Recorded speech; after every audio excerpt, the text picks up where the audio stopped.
ट्वेल्थीज, welcome back to our channel शिक्षक junction, क्योंकि अब नहीं तो कब। This is Ayushi Agarwal and we have talked about very many things in our last lectures that included microsporogenesis and megasporogenesis। ये दो ऐसे मेन टॉपिक्स थे जो हम अपने प्रीवियस लेक्चर्स में कवर कर चुके हैं, और अगर वो टॉपिक या वो लेक्चर्स आपको समझ में नहीं आए हैं तो I have told you that you can mention it in either in the comment section or through the mail ID, right? We have also provided you with a number so that you can directly contact। आपके पास सारे options हैं, whichever is feasible for you, you can do that। लेकिन उससे पहले आपको channel को subscribe करना पड़ेगा अगर अभी तक नहीं किया है तो, ठीक है, in order to get the regular notifications of what we are coming with।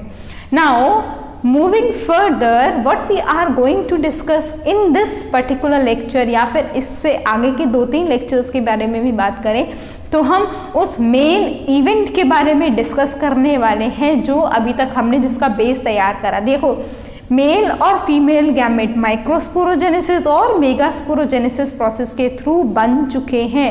अब क्या बनना है? अब बनना है या फिर अब होना है पॉलिनेशन। मेल गैमेट उसके स्टेमन में बन चुका, फीमेल गैमेट हमारे गाइनीशियम या फिर कार्पल में डेवलप हो चुका है अंदर। अब फर्टिलाइजेशन होने से पहले वो जो मेल गैमेट है जो नॉन मोटाइल है, खुद से मूव करके नहीं आ सकता, जो नॉन मोटाइल है उसको आना है कहाँ पर? हमारे स्टिग्मा के ऊपर लैंड होना है। अब जब तक लैंड नहीं होगा तब तक फर्टिलाइजेशन नहीं हो पाएगा, ठीक है। तो इसी के चलते जो अब हमारा टॉपिक डिस्कशन का होने वाला है वो होने वाला है पॉलिनेशन का। इम्पॉर्टेंट इवेंट है एक, फ्लावरिंग प्लांट्स में यूजुअली जिम्नोस्पर्म्स और एंजियोस्पर्म्स में होता है ये पॉलिनेशन। ये पॉलिनेशन क्या है? It is the transfer. देखो अभी अभी जैसे कि हमने डिस्कस किया, transfer of pollen grains from the anther. कहाँ से जाएगा? एंथर से जाएगा। कहाँ पर जाएगा? स्टिग्मा पर जाएगा। अब डिफरेंस कहाँ पर आएगा? डिफरेंस आएगा कि ये एंथर से जो ट्रांसफर हो रहा है स्टिग्मा में वो सेम फ्लावर का है, दो अलग अलग फ्लावर्स हैं सेम प्लांट पर, या कंप्लीटली अलग अलग फ्लावर्स हैं डिफरेंट प्लांट पर। On the basis of this the pollination is categorised as self pollination और क्रॉस पॉलिनेशन। अब देखो, सेल्फ में जैसे कि नाम में ही क्लियर हो रहा है, सेल्फ का मतलब है खुद के पर जाएगा। अब खुद का मतलब कौन सा? इसका मतलब in this type of pollination anther is transferred to the stigma either of the same flower or of different flower but on the same plant। मतलब क्या कहने का क्या मतलब हुआ? कहने का मतलब ये हुआ कि एंथर स्टिग्मा से जाएगा, या तो एक ही फ्लावर में होंगी दोनों चीजें तब, नहीं तो एंथर एक फ्लावर पे है, जो हमारा स्टेमन है, सॉरी स्टिग्मा है, वो दूसरे फ्लावर पे है, लेकिन ये दोनों फ्लावर्स एक ही प्लांट बियर करता है। तो ऐसे टाइप के पॉलिनेशन को हम बोलते हैं सेल्फ पॉलिनेशन। इसके अलावा जो दूसरा होता है क्रॉस पॉलिनेशन, वो होता है when the anther is transferred to the stigma of the different flowers borne on the different plant. यहाँ पर प्लांट भी डिफरेंट है, फ्लावर भी डिफरेंट है, तो उसको हम बोलते हैं क्रॉस पॉलिनेशन। अब जो दो अलग अलग क्राइटेरिया या जो दो अलग अलग टाइप्स मैंने आपको सेल्फ पॉलिनेशन में बताई थी, उसी के बेसिस पर आप इसको क्लासिफाई भी कर सकते हो। कैसे? ऑटोगैमी और दूसरा है हमारा गिटोनोगैमी। देखो, अब एक याद हो जाएगा तो दूसरा अपने आप याद हो जाएगा। यही अच्छी बात होती है, याद करने का तरीका ये अच्छा होता है। क्या होता है? ऑटोगैमी। ऑटोगैमी का मतलब है कि सेम ही फ्लावर में एंथर स्टिग्मा पर जाएगा। That is how you will define autogamy. Auto का मतलब होता है सेल्फ। जैसे ऑटोबायोग्राफी होती है, हम खुद लिखते हैं, ऑटो भी हम खुद ही चलाते हैं, है ना। उसी तरीके से ऑटोबायोग्राफी को भी क्लासिफाई किया गया है और उसी तरीके से हम ऑटोगैमी को भी क्लासिफाई करेंगे। तो that means the transfer of anther to the stigma is done on the same flower. ये सेम फ्लावर मेंशन करना जरूरी है क्योंकि इसका यही मेन पार्ट है ऑटोगैमी का। एक ही फ्लावर पर एंथर और स्टिग्मा होंगे और उसी में ट्रांसफर हो जाएगा। इस तरीके के पॉलिनेशन को हम बोलते हैं ऑटोगैमी, और ये किसके अंदर इंक्लूडेड है? सेल्फ पॉलिनेशन वाले कैटेगरी के अंदर इंक्लूडेड है। दूसरा जो आता है वो आता है हमारा गिटोनोगैमी। इसमें क्या होगा? बस सिर्फ फ्लावर तक बदलेगा, प्लांट सेम रहेगा। That means the transfer of the anther to the stigma is on the different flower. यहाँ फ्लावर डिफरेंट हो गया लेकिन जो प्लांट है वो सेम है। These two different flowers are borne on the same plant. That is very important. That is how you define this geitonogamy. Clear हो गई ना बात? अगर समझ में नहीं आया है then you are free to give your comments in the comment section और थ्रू द मेल ID और through the number that we have provided. You do not have to hesitate in any of the things। ठीक, अब इस गिटोनोगैमी के बारे में एक चीज या एक प्रोवर्ब बहुत अच्छी आती है, वो आती है कि ये जो गिटोनोगैमी है ये इस तरीके का पॉलिनेशन है कि ये जेनेटिकली तो सेम है, मतलब फ्लावर्स जो है वो जेनेटिकली तो सेम है क्योंकि सेम प्लांट पर है, लेकिन इकोलॉजिकली डिफरेंट है। इकोलॉजिकली डिफरेंट क्यों हो गए? क्योंकि फ्लावर बदल गया, लेकिन जेनेटिकली सेम क्यों है? क्योंकि प्लांट सेम है। इसको हम इस तरीके से भी डिफाइन कर सकते हैं। तो that is how the two types of pollination, autogamy and geitonogamy, are there within the self pollination.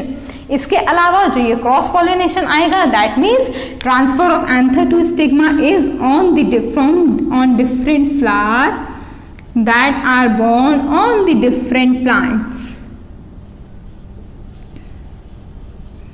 बस यही डिफरेंस है क्रॉस पॉलिनेशन में और सेल्फ पॉलिनेशन में। दोनों के अपने अपने मेरिट्स और अपने अपने डीमेरिट्स हैं, जैसा कि होते हैं हर किसी केस में। कोई नई बात नहीं है कि ऐसा क्या है या ऐसा, दोनों हर चीज़ दोनों के साथ चलती है, मेरिट्स भी चलते हैं और डीमेरिट्स भी चलते हैं।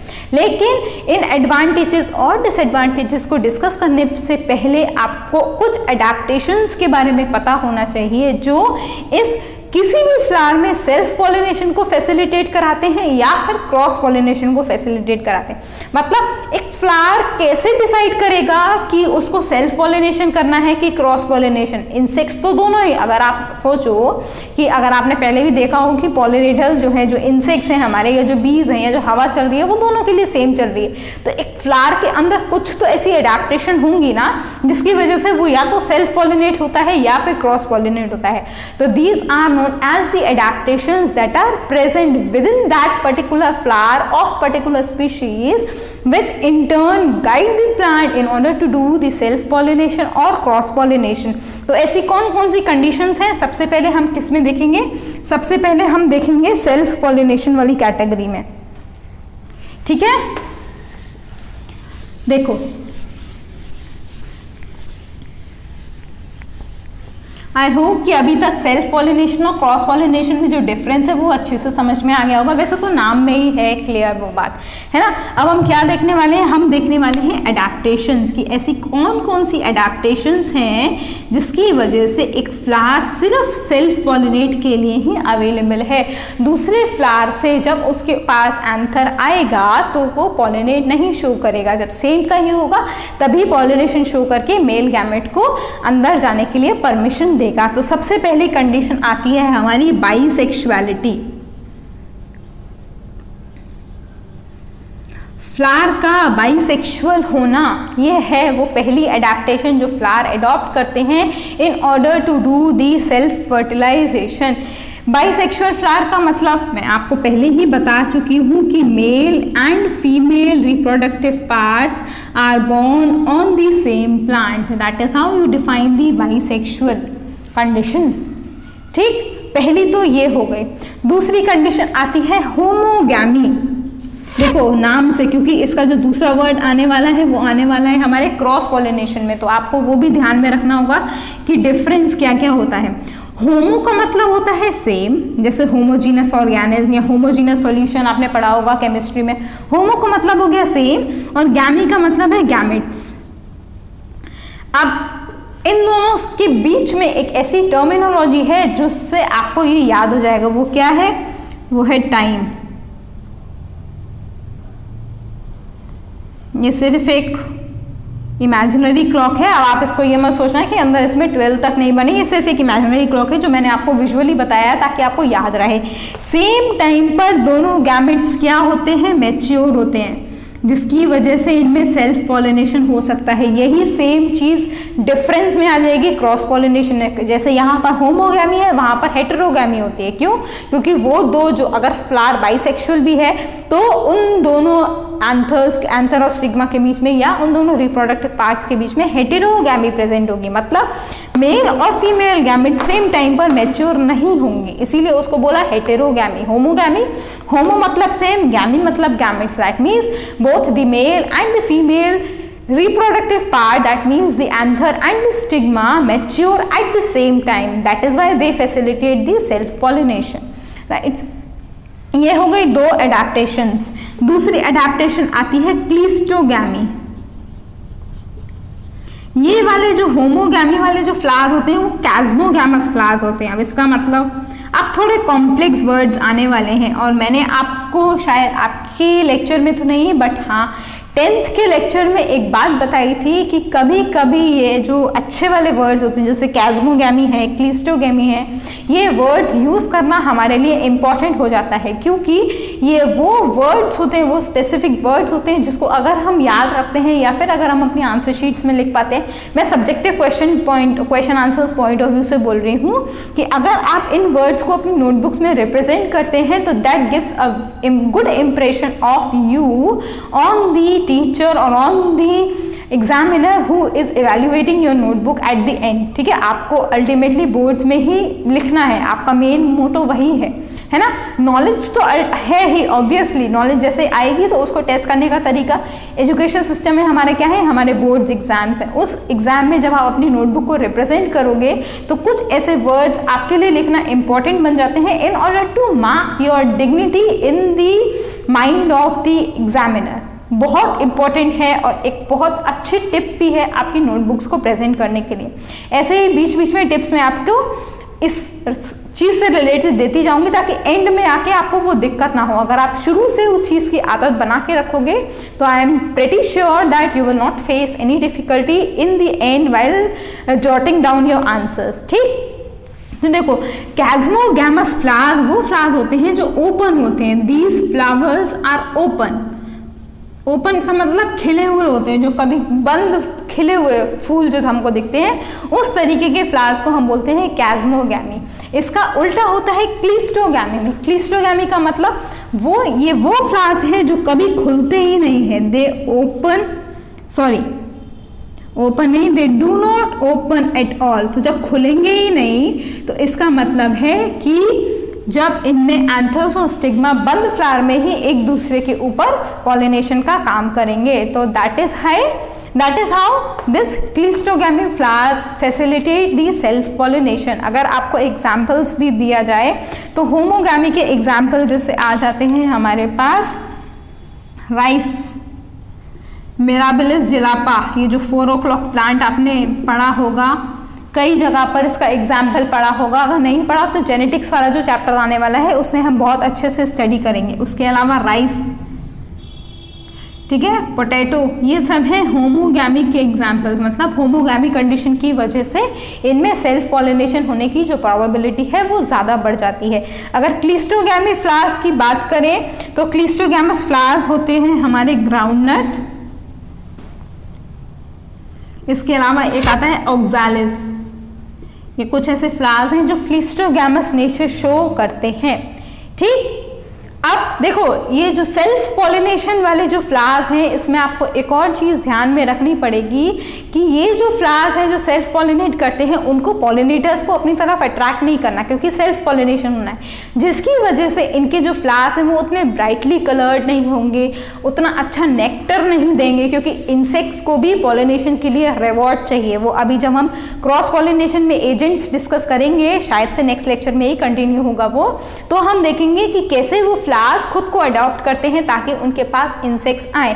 लेकिन इन सेल्फ पॉलिनेटेड फ्लावर्स में ऐसे किसी भी चीज़ की ज़रूरत नहीं है, तो जिसकी वजह से इनके फ्लावर्स में उतना नेक्टर नहीं होता, उतने ब्राइट कलर नहीं होते, ये सेंट परफ्यूम को सीक्रेट नहीं करते, क्योंकि एनर्जी वेस्ट करने का कोई मतलब नहीं है जब इन्हें अट्रैक्ट ही नहीं करना पॉलन एजेंट्स को, पॉलिनेटिंग एजेंट्स को।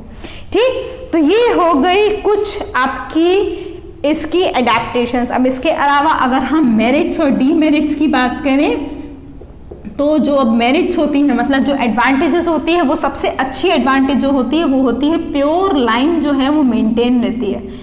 जैसा कि हमने एसेक्सुअल रिप्रोडक्शन में भी ये बात डिस्कस करी थी लास्ट लेक्चर्स में, तो ये एक मेन चीज़ है। सेल्फ पॉलिनेशन में जो प्योर ब्रीड की लाइन है वो मेंटेन रहती है क्योंकि आपस में ही पॉलिनेशन हो रहा है, स्पीशीज चेंज नहीं हुई है। जैसा कि अभी थोड़ी देर पहले मैंने लिखा भी था कि it is genetically same although ecologically different, but because they are genetically same that means the pure line is ultimately maintain.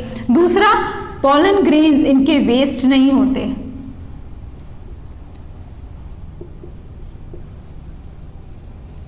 ज़्यादा पॉलन ग्रेन्स बनाने की ज़रूरत नहीं पड़ती क्योंकि वेस्टेज नहीं होने वाली है। पॉलन ग्रेन्स की बहुत स्पेसिफिक है, इसलिए ये मेरिट्स होते हैं। अब बात करेंगे अगर हम डीमेरिट्स की, डिसएडवांटेजेस की, तो सबसे बड़ा जो इनका डिसएडवांटेज होता है वो पहली लाइन से ही क्लियर हो रहा है। देखो, प्योर लाइन ब्रीड की मेंटेन हो रही है, इसका मतलब आपको वैरायटी नहीं मिल पाएगी। अगर आपको वैरायटी नहीं मिल पाएगी तो क्या होगा, न्यू एंड हेल्दियर। हो सकता है जब हम क्रॉस पॉलिनेशन कराएं तो कुछ हेल्दी वैरायटी हमको मिले, तो ये new and healthier varieties can not be formed with in this type of flowers which show the self pollination criteria. इसके अलावा एक और इसी से रिलेटेड है, इसका मतलब ये कभी कभी वीकर प्रोजेनी में भी रिजल्ट कर जाते हैं। अगर बहुत टाइम तक सेल्फ पॉलिनेशन होता रहा तो हो सकता है कि जो रेसेसिव ट्रेट्स हैं वो इनमें इंसेम्बल होने लगे, वो इनमें इकट्ठा होने लगे। अब ये रेसेसिव ट्रेट क्या होते हैं, थोड़ा बहुत तो आप अपने 10th क्लास में पढ़ के आए हो, बाकी की डिटेल जो है वो हम अपने आगे आने वाले यूनिट में हेरिडिटी एंड एवोल्यूशन जो यूनिट है उसमें भी डिस्कस करने वाले हैं। तो ये हो गए कुछ मेरिट्स और डीमेरिट्स किसके, सेल्फ पॉलिनेशन के।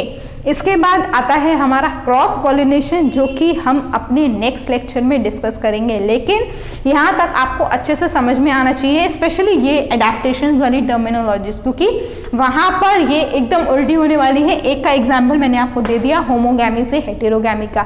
इसके अलावा कुछ और नई एडेप्टेशंस आएंगी उन क्रॉस पॉलिनेटेड फ्लावर्स में भी, तो वो सब हम कंटिन्यू करेंगे अपने नेक्स्ट लेक्चर में।